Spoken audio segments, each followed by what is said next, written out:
Hello, my name's Helen. I work for Cheshire Libraries and I'd like to tell you about a book that I love. The novel I'm going to share with you today is The Card by Arnold Bennet, published by Penguin.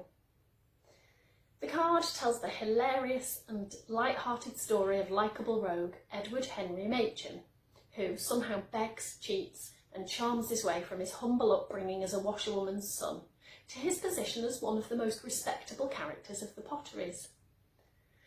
If you've previously read Arnold Bennet, it might be more likely that you're familiar with Anna of the Five Towns or perhaps Clayhanger than The Card. This great comic yarn never seems to get as many mentions from readers as I feel it deserves.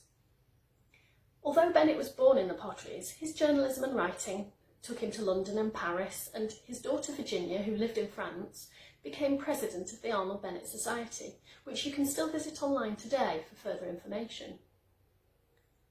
Bennet never returned to the potteries, but the region is quite rightly still proud of their very successful author. You might have seen the bronze statue that was erected outside the Potteries Museum and Art Gallery in 2017, marking the 150th anniversary of Bennet's birth. It's a lovely statue and well worth a visit. It depicts him gesturing whilst reading from a book. We first meet Edward Henry Machin, or Denry for short, in 1867, aged 12. He lives in the fictitious town of Bursley, which we can assume to be Burslem. And through a combination of his stunning audacity and a rather fortunate mistake, Denry finds himself in possession of a scholarship from the board school to the endowed school, and thus he begins to shape a very bright future for himself that is a world away from the pot-bank labour for which he was destined.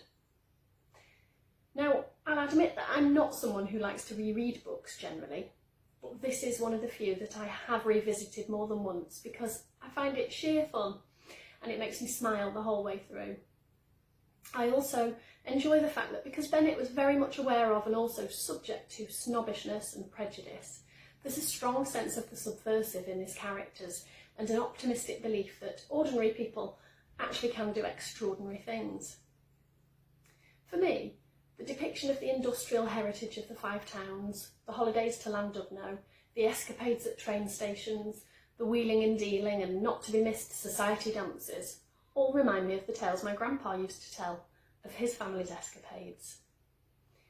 In this way, The Card feels like a familiar and relevant comfort read to me. People really haven't changed that much over the last century, and I think it's fair to say that pretty much everyone knows a card.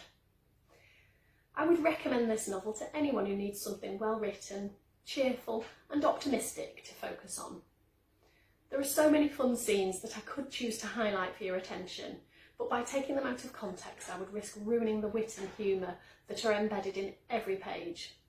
This book really is a delight. Thank you for listening. Look out for more books we love from Cheshire Libraries coming soon. Bye for now.